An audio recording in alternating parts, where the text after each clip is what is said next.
नमस्कार. आजच्या या सखोल विश्लेषणामध्ये तुमचं मनःपूर्वक स्वागत. आज आपण उपलब्ध असलेल्या सर्व स्रोतांचा अगदी बारकाईने अभ्यास केला आहे आणि त्यातून एका अत्यंत रंजक विषयावर आपण चर्चा करणार आहोत. भारत आणि ब्राझील या दोन भौगोलिक दिग्गजांच्या लोकसंख्येची तुलना. हे दोन्ही देश आपापल्या खंडात खूप महत्त्वाची भूमिका बजावतात. एकीकडे आशियातील महासत्ता बनण्याच्या दिशेने झेपावणारा आपला भारत आणि दुसरीकडे दक्षिण अमेरिकेतील सर्वात मोठा देश ब्राझील. पण बघा, ही तुलना म्हणजे फक्त आकड्यांचा खेळ नाहीये बरं का. हा दोन पूर्णपणे भिन्न संस्कृती, भौगोलिक परिस्थिती आणि विकासाच्या टप्प्यांचा एक अत्यंत भन्नाट प्रवास आहे. चला तर मग या सखोल प्रवासाला सुरुवात करूया. आजच्या या विश्लेषणाचे मुख्य 5 टप्पे आहेत. पहिले म्हणजे संसाधन म्हणून लोकसंख्या, त्यानंतर भारत आणि ब्राझीलची ओळख, तिसरे भौगोलिक वितरण, चौथे लोकसंख्येची रचना आणि शेवटी यातून दिसणारा भविष्यवेध. तर आपण आपल्या पहिल्या आणि अतिशय महत्त्वाच्या टप्प्याकडे वळूया, संसाधन म्हणून लोकसंख्या, जिथे केवळ संख्या नाही तर गुणवत्ता कशी महत्त्वाची असते ते आपण पाहणार आहोत. खरं तर तुम्हाला प्रश्न पडला असेल की लोकसंख्येला आपण संसाधन किंवा संपत्ती का म्हणतो. बघा, कोणत्याही देशाची खरी ताकद ही तिथल्या निसर्गात नाही तर तिथल्या माणसांमध्ये असते. यालाच आपण मानवी भांडवल म्हणतो. पण इथे एक गोम आहे. लोकसंख्येची केवळ संख्या मोठी असून चालत नाही तर तिची गुणवत्ता महत्त्वाची असते.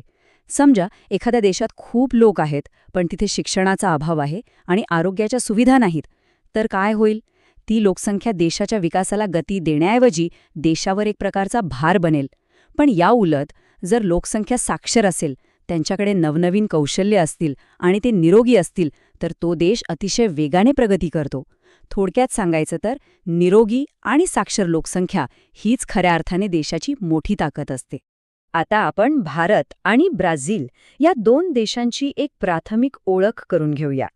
ही ओळख आपल्याला या दोन दिग्गजांमधील साम्य आणि भेद समजून घ्यायला मदत करेल. आता इथली आकडेवारी खरंच थक्क करणारी आहे. 2011च्या जनगणनेनुसार भारताची लोकसंख्या साधारण 121 कोटी होती, तर 2010 नुसार ब्राझीलची लोकसंख्या फक्त 19 कोटींच्या घरात होती. पण खरा विरोधाभास कुठे आहे माहितीये? भारत हा जगाच्या एकूण भूभागापैकी केवळ 2.41% जागा व्यापतो. पण याच छोट्याशा जागेत जगातल्या तब्बल 17.5% लोकांना सामावून घेतलं जातं. विचार करा किती मोठी तफावत आहे ही. आणि ब्राझीलकडे पाहिलं तर चित्र अगदी उलट आहे. ब्राझीलकडे जगातील 5.6% इतका मोठा भूभाग आहे, म्हणजे भारतापेक्षा दुप्पट जागा. पण जगाच्या लोकसंख्येत त्यांचा वाटा फक्त 2.78% इतकाच आहे. म्हणजे एका बाजूला अफाट लोकसंख्या आणि कमी जागा, तर दुसऱ्या बाजूला अथांग भूभाग पण लोकसंख्या अगदीच मुठभर. जागेचा आणि लोकसंख्येचा या व्यस्त प्रमाणामुळे एक खूप मोठा फरक पडतो, तो म्हणजे लोकसंख्येची घनता.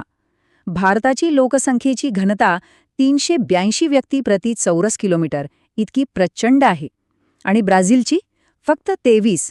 याचा सरळ अर्थ असा की भारतात एका चौरस किलोमीटरच्या अंतरात जिथे सरासरी 382 लोक राहतात, तिथे ब्राझीलमध्ये त्याच एवढ्याच जागेत फक्त 23 लोक आढळतात. घनतेमधला हा प्रचंड मोठा फरक थेट देशाच्या नैसर्गिक साधनसंपत्तीवरील आणि पायाभूत सुविधांवरील ताण दाखवून देतो. भारताला एका अतिशय छोट्या जागेत करोडो लोकांसाठी सुविधा उभ्या कराव्या लागतात. पुढचा भाग आहे भौगोलिक वितरण. म्हणजे हे कोट्यावधी लोक नक्की कुठे राहतात आणि त्याच विशिष्ट भागात ते का राहतात, त्याची कारणं आता आपण शोधूया. भारताचा विचार केला तर लोकसंख्येचं वितरण खूप असमान आहे. देशाच्या उत्तरेकडे विशेषतः गंगा नदीच्या खोऱ्यात लोकसंख्या अक्षरशः खचाखच भरलेली आहे. असं का बरं?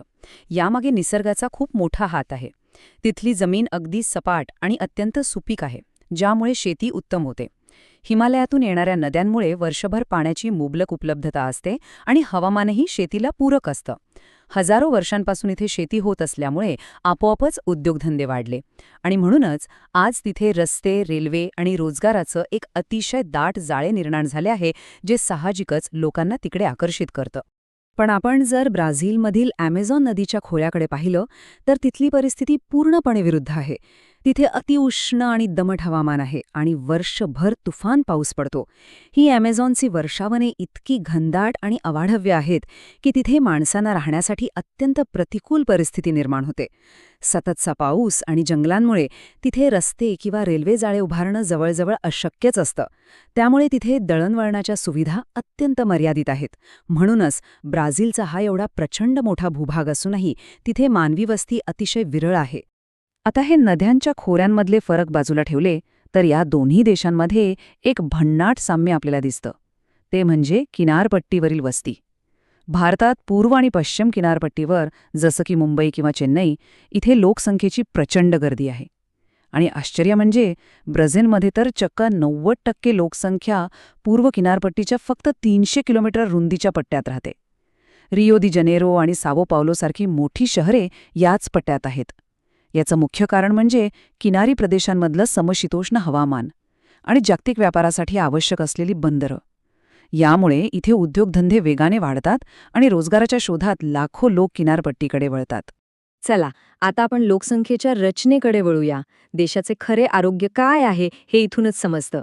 लोक नुसते किती आहेत यापेक्षा ते कसे आहेत हे आता आपण बघू. सगळ्यात आधी आपण लिंग गुणोत्तर म्हणजे काय ते अगदी सोप्या भाषेत समजून घेऊ. एखाद्या विशिष्ट भागात दर 1000 पुरुषांमागे प्रत्यक्ष स्त्रियांची संख्या किती आहे याला लिंग गुणोत्तर म्हणतात. हा फक्त एक आकडा नाहीये, तर तो त्या देशाच्या सामाजिक आरोग्याचा, महिलांच्या स्थितीचा आणि एकूणच समानतेचा एक अतिशय पारदर्शक आरसा असतो. आता ह्या आकडेवारीकडे लक्ष दिलं तर एक अत्यंत महत्त्वाचा कल दिसून येतो. भारतात कित्येक दशकं हे गुणोत्तर 1000पेक्षा कमी राहिलं आहे. म्हणजे पुरुषांच्या तुलनेत स्त्रियांची संख्या कमी होती. हे सामाजिकदृष्ट्या स्त्रियांसाठी प्रतिकूल मानलं जातं. सुदैवानं 1991 नंतर शिक्षणाच्या प्रसारामुळे यात हळूहळू सुधारणा होत आहे. पण ब्राझीलमध्ये मात्र चित्र खूप वेगळं आहे. तिथे हे गुणोत्तर 1000पेक्षा जास्त राहिलं आहे आणि 2001 पासून तर त्यात सतत वाढच होत आहे. हे प्रमाण तिथे स्त्रियांसाठी अत्यंत अनुकूल आहे आणि तिथल्या समाजाचा एक खूप सकारात्मक पैलू दाखवून देतं. आता वयाचा विचार करूया. भारत हा तरुणांचा देश आहे असं आपण नेहमी ऐकतो. ते का? कारण भारतात तरुण आणि काम करू शकणाऱ्या लोकांचं प्रमाण खूप जास्त आहे. हे आपल्या देशासाठी एक प्रचंड मोठं आर्थिक इंजिन आहे. हाच वर्ग देशाच्या उत्पादनात आणि विकासात सर्वाधिक भर घालतो. पण ब्राझीलची परिस्थिती आता वेगाने बदलत आहे. तिथे जन्मदर कमी झाल्यामुळे तरुणांचं प्रमाण कमी होत चाललंय आणि उत्तम वैद्यकीय सुविधांमुळे लोकांचं आयुष्य वाढल्याने लोकसंख्या वेगाने वृद्धत्वाकडे झुकत आहे. वृद्ध लोकसंख्या वाढणे म्हणजे एका अर्थाने देशाचे काम करणारे हात कमी होणे आणि पेन्शन व आरोग्य सुविधांवरील सरकारी खर्च वाढणे. हे अर्थव्यवस्थेसाठी एक वेगळंच आव्हान असतं. या पुढची आणि अतिशय महत्त्वाची संकल्पना म्हणजे सरासरी आयुर्मान. सोप्या भाषेत सांगायचं तर एखाद्या प्रदेशात जन्माला आलेली व्यक्ती सरासरी किती वर्ष जगू शकते त्याचा अंदाज. देशातल्या आरोग्य सुविधा, लोकांचा आहार, स्वच्छता आणि वैद्यकीय मदत जितकी उत्तम तितकं हे आयुर्मान जास्त असतं. हा देशाच्या राहणीमानाचा एक अतिशय स्पष्ट निर्देशक आहे. 2016च्या आकडेवारीनुसार आपण जर पाहिलं तर भारताचे सरासरी आयुर्मान साधारण 68 वर्षे आणि साक्षरता दर 72.2% होता. आता याची तुलना ब्राझीलशी करून बघा. जरी ब्राझीलची एकूण लोकसंख्या भारताच्या तुलनेत खूपच कमी असली तरी त्यांचं सरासरी आयुर्मान 75 वर्षे आणि साक्षरता दर तब्बल 92.6% इतका जास्त आहे. हे आकडे म्हणजे तिथल्या उच्च राहणीमानाचे आणि दर्जेदार वैद्यकीय सुविधांचे पुरावे आहेत. यावरून एक गोष्ट अगदी स्पष्ट होते की लोकसंख्या कमी असली तरी ती साक्षर आणि निरोगी असेल तर ते देशाचे एक अत्यंत भक्कम मानवी भांडवल ठरतं. लोकसंख्या वाढीच्या वेगाबद्दल बोलायचं झालं तर भारतात 2001 ते 2011 या एकाच दशकात तब्बल 18.2 कोटी लोकांची भर पडली. ही संख्या जगातील अनेक देशांच्या एकूण लोकसंख्येपेक्षाही मोठी आहे. जरी भारताचा लोकसंख्या वाढीचा दर आता थोडा कमी होत असला तरी आपली मूळ लोकसंख्याच इतकी प्रचंड आहे की एकूण संख्येत होणारी वाढ आजही खूप मोठी असते. याउलट ब्राझीलमध्ये वाढीचा वेग आता अत्यंत कमी झालाय आणि येणाऱ्या काळात तो आणखी कमी होण्याची शक्यता आहे. हा संथ वाढीचा कल ब्राझीलला त्यांच्या संसाधनांचे अधिक अचूक नियोजन करायला खूप मदत करतो. आपण आता या विश्लेषणाच्या अगदी शेवटच्या आणि सर्वात महत्त्वाच्या टप्प्यावर आलो आहोत, भविष्यवेध. या सर्व माहितीवरून आपण काय निष्कर्ष काढू शकतो ते आता पाहूया. या संपूर्ण अभ्यासातून समोर येणारा सर्वात महत्त्वाचा निष्कर्ष म्हणजे कोणत्याही देशाची प्रगती ही फक्त लोकसंख्या किती मोठी आहे यावर अवलंबून नसते. खरी प्रगती तेव्हाच शक्य आहे जेव्हा ती लोकसंख्या गुणवत्तापूर्ण असते. देशाचा शाश्वत विकास हा तिथल्या नागरिकांचं शिक्षण, त्यांची कौशल्य आणि त्यांच्या उत्तम आरोग्यासाठी केलेल्या गुंतवणुकीवरच ठरतो. हेच ते खरं मानवी भांडवल आहे जे देशाला जगाच्या पाठीवर महासत्ता बनवण्याची ताकद ठेवतं. आता जाता जाता एक विचार करण्यासारखी गोष्ट. एकीकडे आपला भारत या अफाट तरुण मनुष्यबळाचा वापर करून विकासाच्या नव्या शिखरावर पोहोचण्यासाठी सज्ज होत आहे, तर दुसरीकडे ब्राझील आपल्या वृद्ध होत जाणाऱ्या समाजाशी जुळवून घेत तिथली आरोग्य आणि पेन्शन व्यवस्था भक्कम करण्याचा प्रयत्न करत आहे. हे जे दोन पूर्णपणे परस्पर विरोधी बदल आहेत, ते भविष्यात जागतिक अर्थव्यवस्थेला कसा आकार देतील? हे दोन मोठे देश येणाऱ्या काळात जागतिक बाजारपेठेत कोणते नवे बदल घडवून आणतील? हा एक अत्यंत महत्त्वाचा प्रश्न आजच्या या सखोल विश्लेषणातून उभा राहतो. यावर नक्की विचार करा. पुन्हा भेटूया अशाच एका माहितीपूर्ण विश्लेषणासोबत.